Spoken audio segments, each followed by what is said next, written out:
Hey guys, I'm going to talk a little bit about a Barry Scarbrough video today because he talks about earthquakes in this video, and he does a nice job of laying out the severe logical problem of trying to use earthquakes or other events like this around the world um, to prove your eschatology. He's got a few issues in this video I want to point out. I'm gonna basically do three things in my video, my response. First of all, Barry Scarbrough fails to provide the true gospel, instead providing a false gospel of getting out of here. I'll explain more when I play back his clip. The second thing I'm going to point out is how Barry is misinterpreting Luke 21 verse 11, very commonly misinterpreted to mean that earthquakes will increase before Jesus returns. So I'll show how that's wrong. And then I'll show that even if Barry's interpretation is right about Luke 21, he's a fallible human being. He has no perspective. There is no possible way for him to determine how close we are to getting out of here by looking at earthquake numbers. It is a fruitless, pointless pursuit that no one is ever going to get right. So I'll start with my let me show you this clip of Barry preaching his version of the gospel, quote unquote. How else could the Lord try to speak to us, brothers and sisters? I don't know. He's trying every possible way because he loves us dearly. Except, Okay, hang on a minute. How else could he speak to us? He could speak to us through his word and through his son, like he's doing all this, like he has been doing for 2,000 years. Hebrews chapter 1. God does not speak to us through earthquakes, Barry. There's not a single verse in the Bible that says God is speaking to us through earthquakes. He speaks to us through the prophets in the Old Testament and then through his son in the New Testament. So you're already starting off on the wrong foot by being completely unbiblical. him get on the ark. Understand that the increasing of earthquakes is exploding everywhere, frequency everywhere. It's a shadow, as Brother Chad would say. It's a shadow of the tribulation. These are things that will actually happen during the tribulation that will just absolutely curl your hair, blow your mind, kill billions. See, that's the latest thing now. These are shadows of the Great Tribulation. I'm not sure why they're suddenly moving in that direction, but it is a recent thing. I think Jan Markell started it, and then Chad picked up on it. Now you see Barry picking up on it. Yeah, that's a good one. They're shadows. That they could have been shadows 1,000 years ago then, because a shadow is just like, hey, here's what it's going to be like somewhat. 700 years ago, there was a plague that struck Europe and killed like a third of the population, the Black Plague of Europe. Are you guys aware that happened? Can you imagine such a thing happening today? Barry would be beside himself if such a thing happened today. That was 700 years ago. That was a shadow of the Great Tribulation, wasn't it? My point is, what's the point? Destroy many others and just rain absolute hell on earth. You don't want to be here for that. Yeah, see, he's absolute hell on earth. You don't want to be here for that. No, that's not the gospel. You guys have to stop preaching this false gospel of getting out of here before 7 years of hell. The true gospel is we are all sinners in desperate need of a Savior. If we do not, we will all face our Creator someday. All of us. 0 people have missed a rapture and been faced with 7 years of hell on earth. 0. But yet, all of us, 100% of humanity, will face God and give an account. And if we are lacking, then we will go to an eternal death. That is what you should be warning people about, Barry, not 7 years of earthquakes and misery and suffering and even death. Temporary death is nothing compared to eternal death. I want to look Barry in the eye someday and say, Barry, why don't you make your channel where every time you get on your channel you say, listen guys, you are moments, your life is a vapor. James says your life is a vapor. And we all know this. other than children and teenagers and maybe college kids, we all really do understand how short life is and how tenuous it is and how we could be taken at any second. Any one of us could have a stroke and die. So, Barry, get on your channel every day and tell people you don't know when the moment of your death is, and you're going to face God. Be ready for it. Get ready for it. Come to Christ while you still can. Why don't you just do that every day, Barry? Isn't an eternal death more serious than 7 years of what you imagine to be the worst nightmare anyone could ever imagine? And he might look at me and say, yeah, that's really serious. I try to do that too in my videos.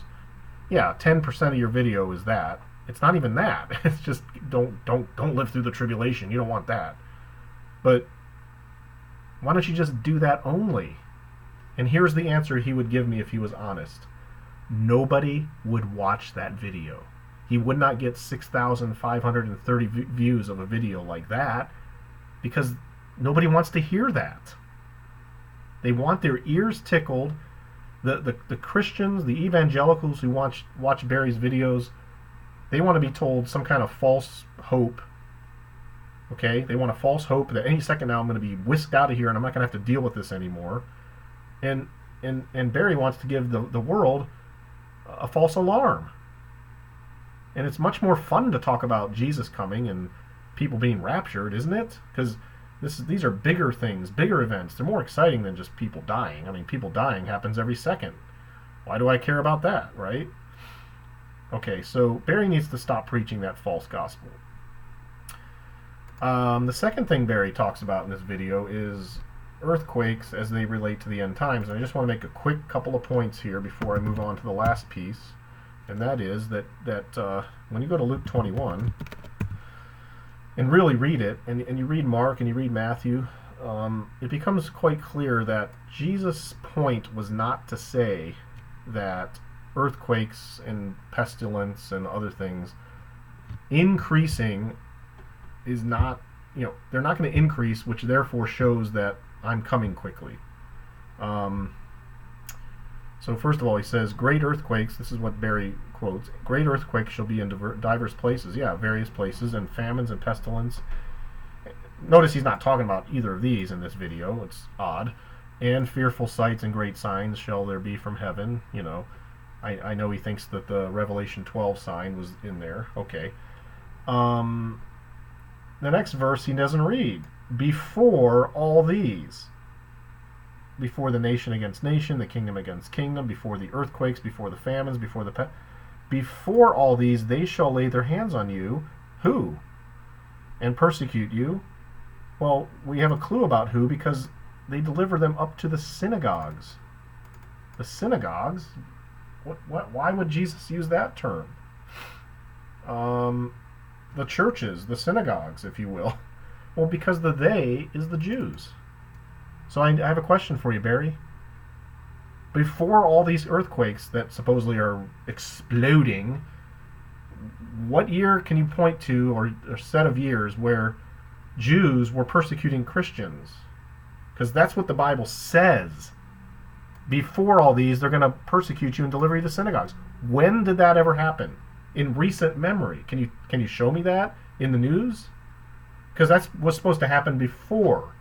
I don't remember Hal Lindsey ever telling us this. I'll tell you why. Because Jesus is talking to his disciples in the first century about a first century thing. And this is exactly what happened. Read the book of Acts. The apostate Jews persecuted the new Christians, Jewish Christians, and threw them into prison. It's all over the book of Acts. It's all over the epistles. This is talking about the first century. This is in the past.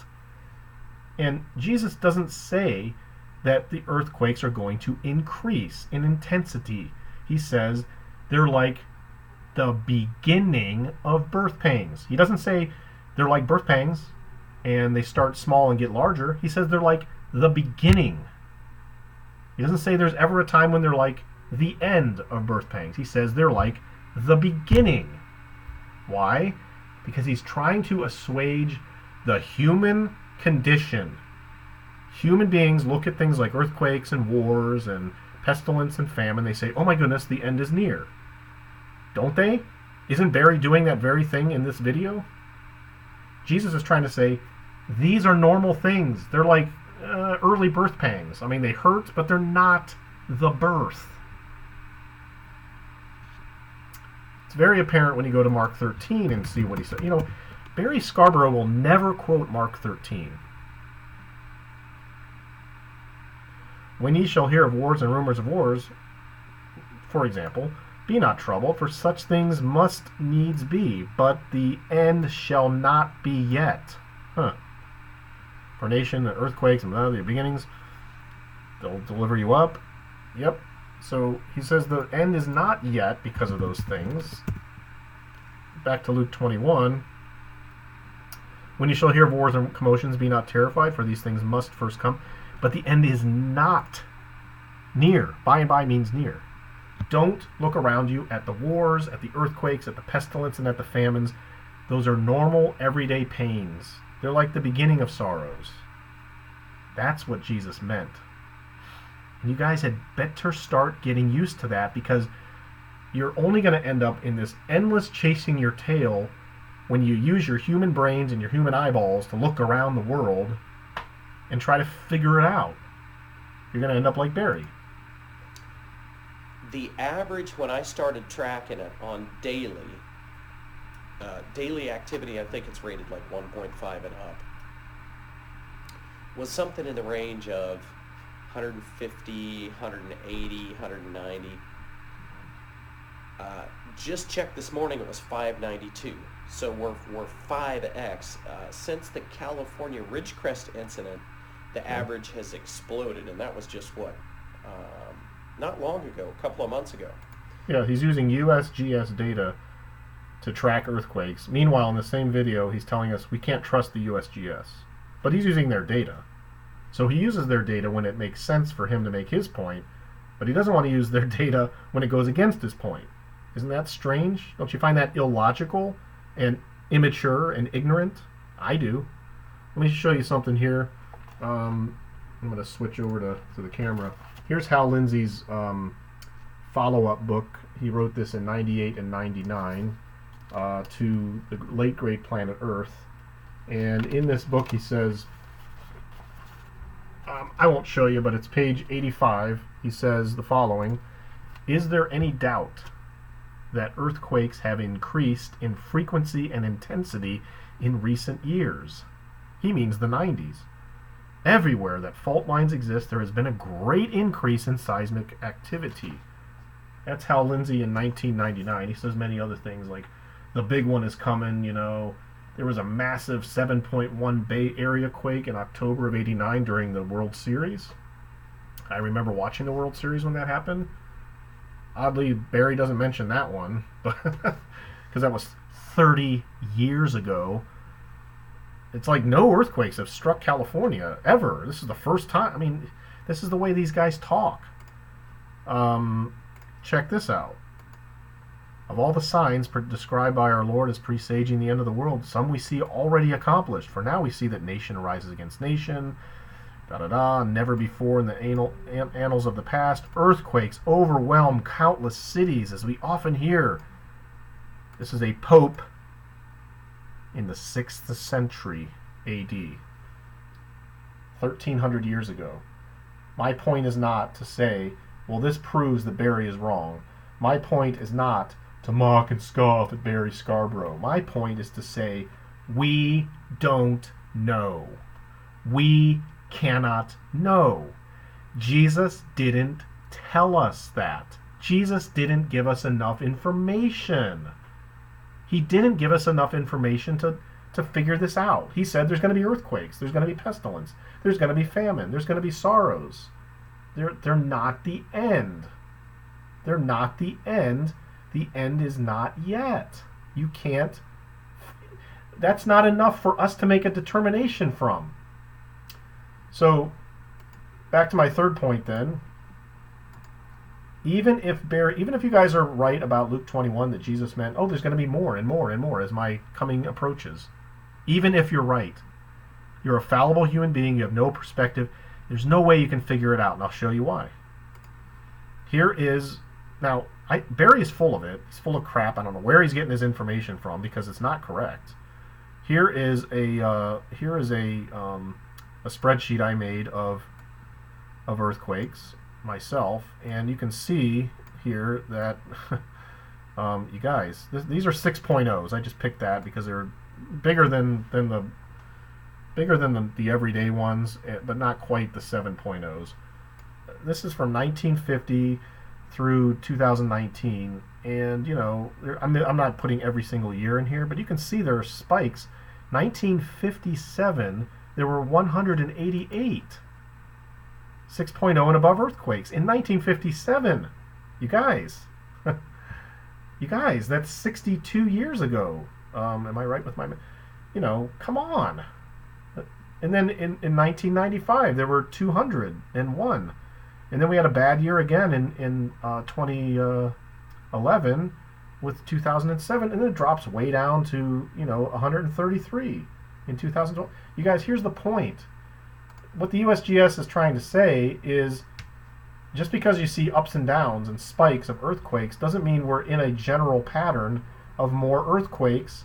This happens all the time. We have ups and downs of earthquakes. We have years where there's a lot. We have years where there's a little. We have years, but the average, the mean is right around here that we know of, you know, for the last 100 years. Okay? So I don't know where you're getting your data from, Mr. Scarbrough, but it doesn't add up. I'm getting this from the same place you're getting it, the U.S. Geological Survey. Let me show you one more thing, because this is where it's like, look, guys, you can't deny what I'm about to say. This is undeniable. And here's what my point is. Let's say you're right, that earthquakes are supposed to increase before Jesus comes back. How do you know we have hit the peak? Let me say that again. If you think earthquakes are supposed to increase before Jesus comes back, what is the peak that we're supposed to hit? How do you know we've hit it?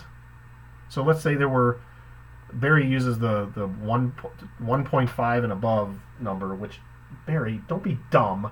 We obviously are measuring more earthquakes today than we ever have before, so we're picking up more of them. But first of all, so let's say he's right, and earthquakes have increased by 5-fold. How do you know we've peaked? What if it's supposed to increase 50-fold? I've only been through 2 earthquakes in my entire life. What if I'm supposed to get to a point where I go through 2 earthquakes a day? Does anybody know that? Jesus wasn't making that point.